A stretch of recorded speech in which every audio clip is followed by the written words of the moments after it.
Meanwhile, your credit repair is the guinea pig of AI, the dark truth behind eOscar. What you're watching right now, see, this is what we call watching. This is what happened to your financial freedom. You see, once upon a time, your reputation was local. Your credit was personal. If you messed up, old man Henderson at the bank knew you, your family, knew you were good for it. You see this Hamilton here? It's over 100 years old. Built in a time when credit was about relationships, when your word actually meant something. But now you're dealing with this, something that looks legitimate from a distance, but up close, complete garbage. And you're the guinea pig testing whether it works. Allow me to explain. And like all of my videos, this won't be quick. So if you prefer information on platforms designed for people with an attention span less than a goldfish, skip this fucking video. Let's go back, way back. 1841. You probably have no clue what was going on in 1841, right? Of course not. You weren't even born. But stay with me, because this has everything to do with fixing and rebuilding your messed up credit.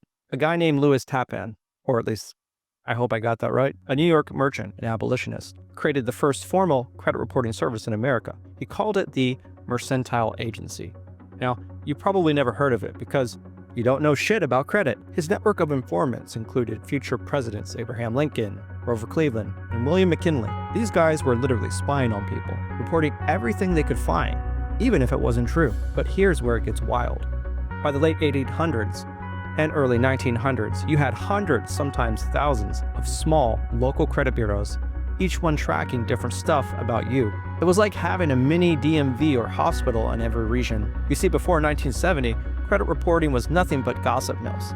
Small-town merchant associations passing around handwritten lists of deadbeat losers who couldn't pay their bills. Sounds like you, right?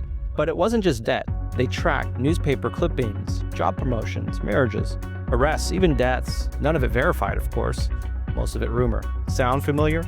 Because what's happening now is the same thing, just dressed up in expensive technology. 1970 rolls around. The Fair Credit Reporting Act gets passed. Politicians say, we're going to fix this accuracy, fairness, consumer protection. Great intentions, sure, but they left holes big enough to drive a truck through. So what did they actually do? They gave credit bureaus broad immunity from defamation lawsuits, weak enforcement, and they let them keep doing whatever they wanted as long as they could focus on verifiable credit-related information. You know what happened next? The big boys, Equifax, Experian, and TransUnion, swallowed up all the locals and built a monopoly. By the end of the 70s, unsecured debt jumped from $4 billion to $54 billion. Follow the money. That's the American dream. Capitalism. Money rules our so-called democracy. How am I going to explain this? Let me give an example. Look at this vape right here. It's banned in my state where I live, under the premise of protecting youth from nicotine addiction.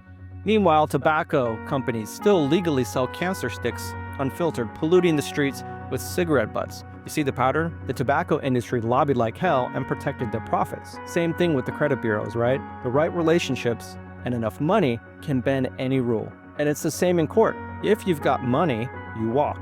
If you don't, you get a public defender, or what I like to call public pretender, drowning in 100 cases and paid peanuts. That's America, where justice and fairness are priced like luxury goods. 1989 rolls around, the year I was born.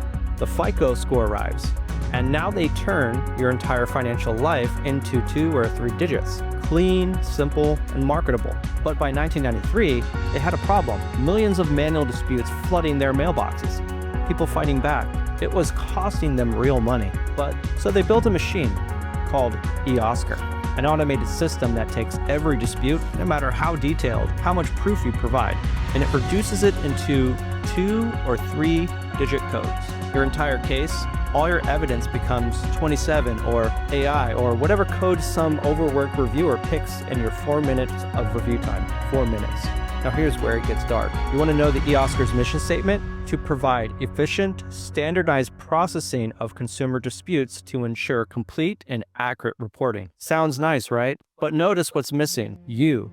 No mention of fairness. No mention of justice. No mention of helping consumers. It's all about efficiency, speed, cost cutting. You're not the customer. You're the product being processed. Let's talk about how this system really works. So, you send a dispute, maybe it's identity theft, a mixed file, or just plain wrong info. Or maybe you're one of those DIY warriors watching TikTok credit hacks, thinking you're about to change your entire life. Don't worry, I'm not the credit police, but there are people who act like they are. Obese dudes sitting in trailers making credit repair content from states where it's literally illegal to do credit repair. Yes, they aren't experts, they outsource bankruptcy removals and push CPNs. That's fraud.